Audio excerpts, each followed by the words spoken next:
Ով է պահանջում։ Բայց իրան հաշտվեք, ինձ դարձեք որ ինչ չան։ Դուք ինչ դիրքորոշում եք, պարոն Աբրամյան։ Ես իմ կարծիքին ձեզ ասել եմ մի անգամ,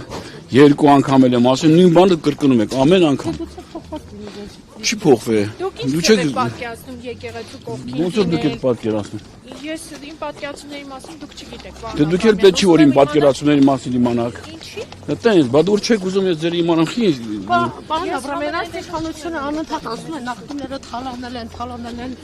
ապօրինի գույքի հետ կապված վարույթներ, ուսումնասիրություններ կան։ Դուք եւս նախկին իշխանության ներկայացուցիչ եք, ինչ կարող եք ասել։ Թալանել է հանրապետական։ Որտեղ որ պետք է ընդեղել ասում եմ ես։ Որտեղ է պետք։ Հիմա որ գնում եմ ասում եմ։ Եկեք մասացիկ լսեք։